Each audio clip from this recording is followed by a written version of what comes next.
We are about halfway through the NBA offseason. The Toronto Raptors still have a bunch of things left that they need to figure out. So in this video, I'm going to break down 5 difficult decisions that Masai Ujiri has to make before the start of the NBA season. So without further ado, let's dive straight into it. Hello everybody, Ben Rogers here, the Raptors Digest, breaking down the latest Toronto Raptors news. And my goodness, you guys have been killing it, hitting that subscribe button. We're almost there. We're almost there at that milestone of 25,000 subscribers. So I appreciate everyone that's been watching the videos, but if you've been tuning in and you haven't been subscribed, definitely hit that button. I'd appreciate it big time. But we got a bunch of things we want to talk about in this video. And the first difficult decision the Raptors have to make is that there are 3 roster spots left for really 6 players. And I dove into this situation a little bit when we signed Juan Hernangomez, right? I'll touch up bring up the tweet again, right? Partially guaranteed contracts. We currently have Delano Banton, Armoni Brooks, DJ Wilson, Justin Champagnie, and recently signed Hernangomez. Christian Koloko is going to be up there. He's going to get a fully guaranteed contract. And then we have our core players, especially coming in from last season. Now, the reason I say 6, and there's only 5 guys that are unguaranteed, obviously the two-ways, I'm assuming they're just sticking with the two-way guys. Rarely do you see guys get given a two-way and then it rescinded and all that sort of stuff. So Doughton and Ron Harper Jr. I think are safe. But the reason I say 6 is because a lot of people are talking about Svi, and some people are even bringing in Malachi Flynn as guys that could potentially be waived, so the partially guaranteed guys could get some roster spots. I'm writing off the Malachi Flynn stuff immediately. I don't think he's going to get cut. He still has promise. He still has potential. I know some people are roasting the fact people are bringing up the 70-point pro-am game, but you know what?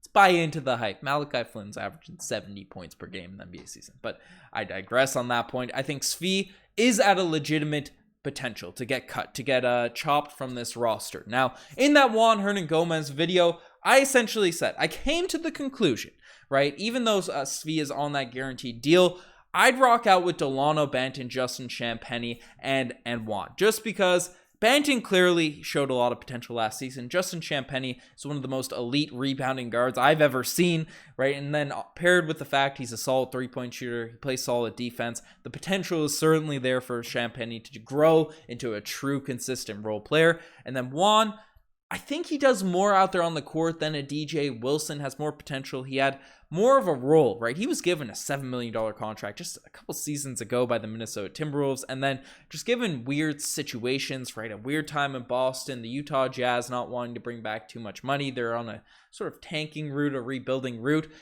It's weird that he became open on the market. So I think he's shown more than a DJ Wilson. Armoni Brooks has been a little bit too up and down, not just during last season, but also during this year's summer league to have me, be beholden by Armoni, wanting to bring him back. And then even though Svi is on the guaranteed deal and we take a minor cap hit by cutting him, I think the potential is more so there for a Juan Hernangomez to have an impact on this team than a Svi deep in the bench. And I think Svi could be a solid role player, but he need consistent minutes. We see it when Svi is coming in at random moments, right?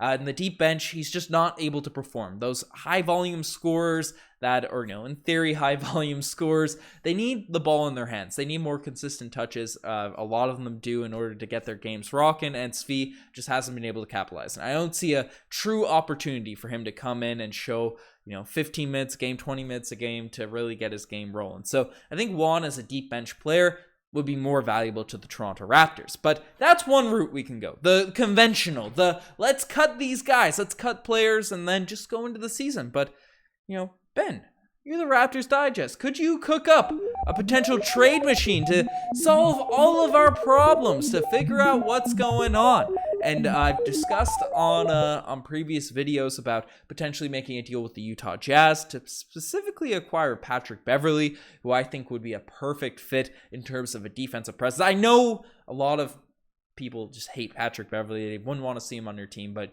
you fall in love with guys like that when they're on your roster. You hate them when they're on another team. So I think he'd be a solid veteran backup guard that's proven playoff performer that, just doesn't have to be given the ball too much, just can facilitate for others, can play solid defense, and provide a spark off the bench. So I've discussed a potential Patrick Beverley trade in the past, or, now call me crazy because this rumor has never been brought up, but Miles Turner It could potentially be gotten now at this point, and the price might be going down on Miles Turner because, quote, he has no interest to stay with the Pacers. Now, last season, we heard about his official trade request. We heard that he didn't want to go back to Indiana, just given all the drama, the fact that he felt he wasn't being valued by the organization. They had Sabonis in there. He wasn't playing his true position, but then they got rid of Sabonis, and things seem to be in happy land once again for Miles Turner, but you know, all the trade talks, all the discussions, and the fact that they signed DeAndre Ayton to one of those offer sheets, essentially saying,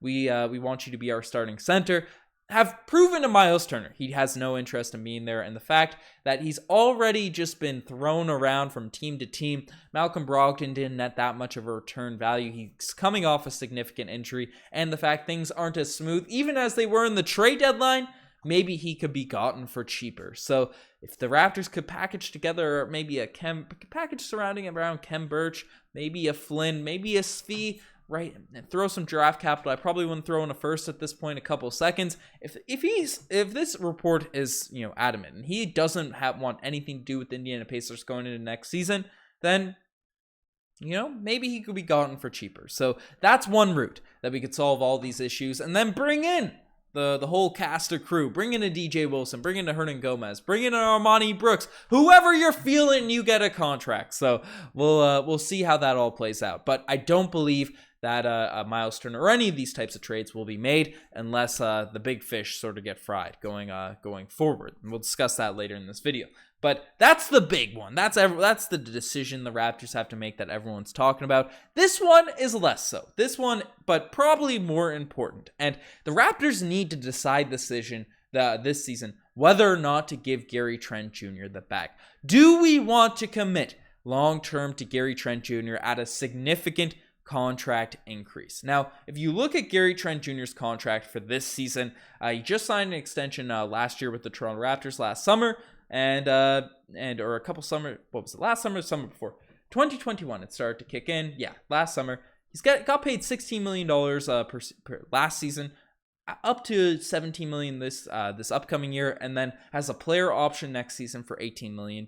And given the cap increases, given the level of performance specifically on the defensive end we saw from Gary last season, I would be shocked. I would be surprised if our star boy ends up really accepting that player option. So really, we should look at this contract right now as an expiring deal for Gary Trent Jr.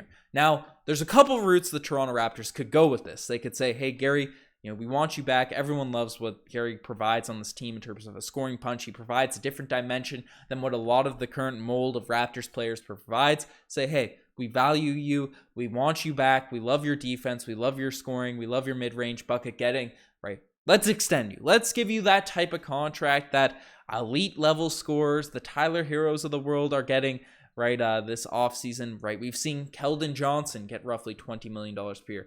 Lou Dort get similar ballpark and numbers. And just given the stats, and Gary Trent Jr., if not is around that level, is above it because he's playing within a winning system. So we may have to pay Gary Trent Jr.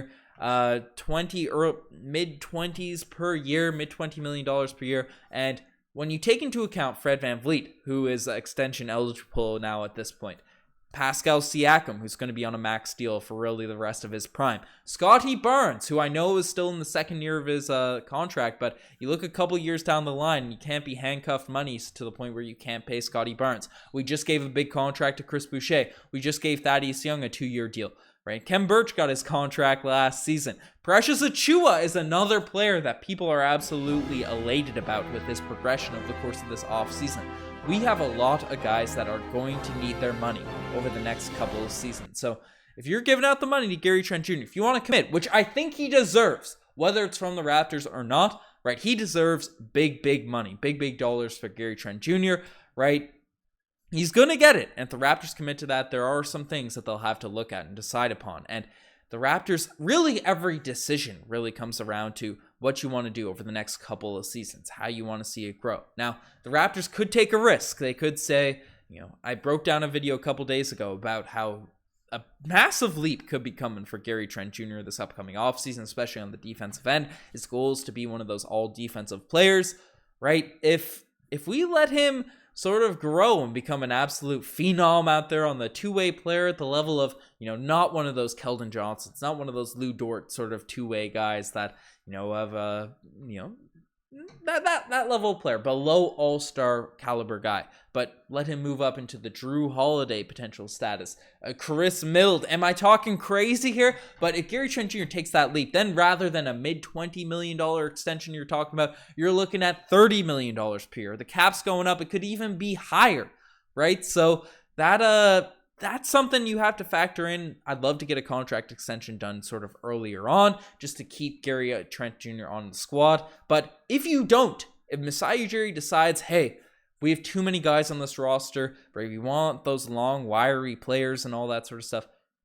Do we just trade Gary? Do we fall into the pack of same thing we did with Norman Powell to actually acquire Gary Trent Jr.? Do you sell? You're not even selling high. We haven't even seen how he's developed over the course of this offseason, right? That's difficult decisions that have to be made. Do you give him his money? Do you risk it and let it play out and let him enter unrestricted free agency? Or do you trade him? Do you give him up and then hopefully get more cap flexibility, get more role players, and then start Precious Achiuwa? You could probably can make a whole video on the whole Gary Trent Jr. versus Precious Achiuwa starting next season. So that's a very difficult decision the Raptors need to make. And the next one is we need to make some key decisions so we don't end up like the Boston Celtics. We don't end up like Boston because we have had our names thrown around. All of these top disgruntled stars, or stars that are sort of available on the market. And obviously the main one I'm playing the graphic now is Kevin Durant. And we don't want to keep our hand, stay in these talks for too long, right? We're still one of those teams that are constantly mentioned in Woj bombs and updates. The most recent report is that we're unwilling to even discuss. We don't even want to talk about Scotty Barnes potentially being in one of these packages. So, there's all that being made. But what does this mean? Do the Raptors want to continue these talks, continue these negotiations, and then end up in a place where we have done to us what the Nets did to Boston? And what did the Nets do to Boston? Last Monday, they came out and said that Jaylen Brown was offered in a potential package to the Brooklyn Nets. Now, Jaylen Brown was tweeting SMH. He was disgruntled. He's already been mad about the fact his name was in trade rumors earlier this season. Do we really want, for the potential of Kevin Durant, right, being in here, to have deals leaked about maybe a OG Anunoby, Gary Trent Jr. being involved in a package? There's that, right? There's that whole situation, right? Gary and OG, who are not all-star caliber players at this point in their careers. Do I think they could grow into that? Certainly, right? But they're not at that level just yet. They haven't made an all-star team. But what if it's worse? And I don't want to trade him at all, right? I don't think it should happen. Some people do. Obviously, I'm in a segment of Raptors fans that don't want to trade either Fred VanVleet or Pascal Siakam for Kevin Durant, but I don't want to end up in a situation where we have Fred VanVleet or Pascal Siakam's names being leaked, being reported as being offered up by the Toronto Raptors, given how well they played last season. So I don't want to end up in any of that disgruntlements. I don't want any of that drama to start swirling around the team, especially as we enter closer to this deadline. So Masai Ujiri, either make a move, make your big swing, get something accepted, but if it doesn't seem like the Raptors are going to be able to acquire KD for a reasonable price, just don't get involved at all. Don't be throwing around packages so names don't get thrown out. So we have to decide whether or not to go all in for a KD or a Donovan Mitchell, right? Or just completely back our way out of it, because it seems like we're still on the fringe. We're still being named in these reports. So we have to figure that situation out. That's a big domino that hasn't fallen yet. And honestly, right, it seems like everything's been held up due to these trade potentials for Mitchell and Kevin Durant.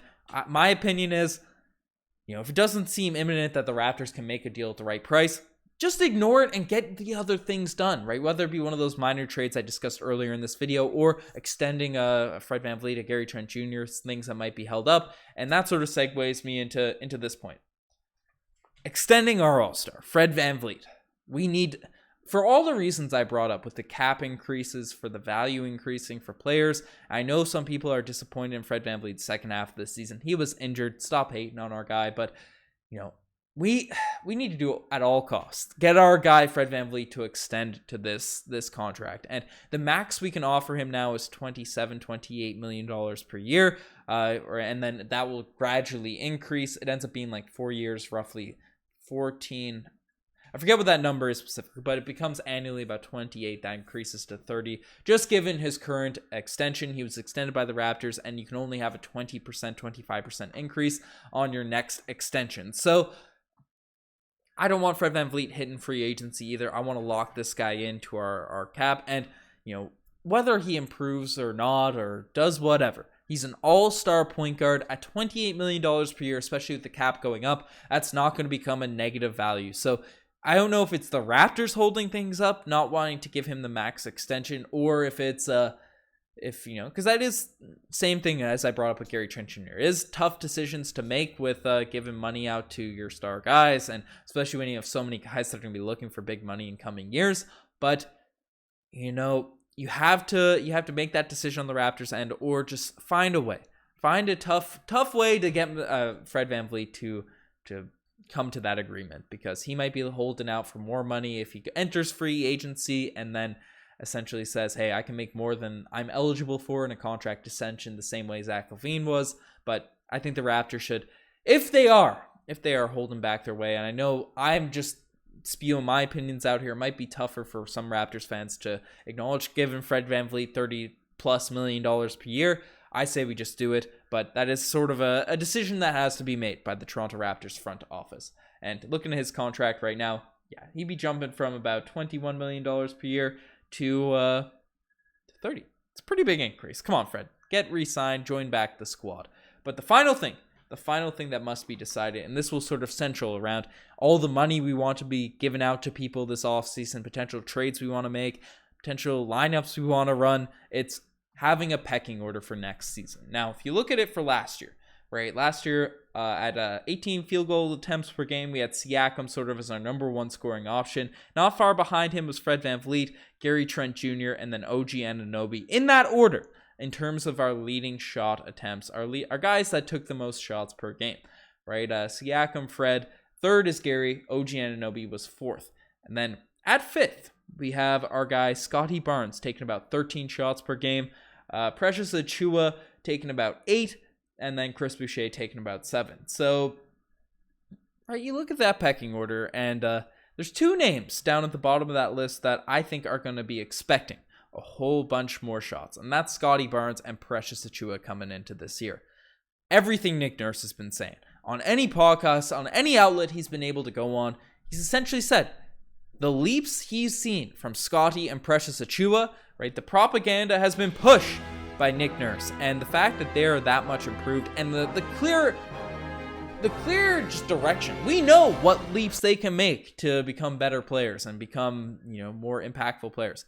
Right? If they take those leaps, if Nick Nurse isn't spewing a bunch of nonsense, we need to be giving them more opportunities. And some people have even said pushing Scotty Barnes, not from the 5th most shot attempts per game, not from the 5th option on the roster to number 1, right? Some people have been arguing that, which I don't think is crazy, which I don't think is lucrative. Siakam's probably still that guy, and the shot attempts are still close in value, but there's those 2 guys that are going to be looking for a lot more touches, a lot more shot attempts. And then you have OG Anunoby that had our OG's reports going this entire offseason with how he was potentially disgruntled in terms of the shots that he was going to take, or the amount of shots he was getting per game.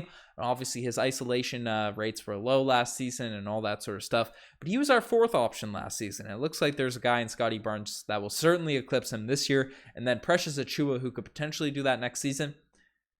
The Raptors have to establish this pecking order, or else we're going to be in a weird situation going into next year with disgruntled players getting the ball and stuff. And, if you decide that in the offseason, you see, okay, some pieces can't fit together, then roster moves might have to be made accordingly. So a lot of decisions have to be made for the Toronto Raptors going into this season. Let me know what you guys think on all these tough decisions the Masai Ujiri will have to make in the comment section below. You guys are best to make it this far. Check out the Instagram, the TikTok, the Twitter, all that cool stuff. Anyways, enough of me rambling. Let me know what you guys think. And also, we're on that road to 25,000 subscribers. So if you haven't hit subscribe, I'd greatly appreciate it. Anyways, I'm signing out.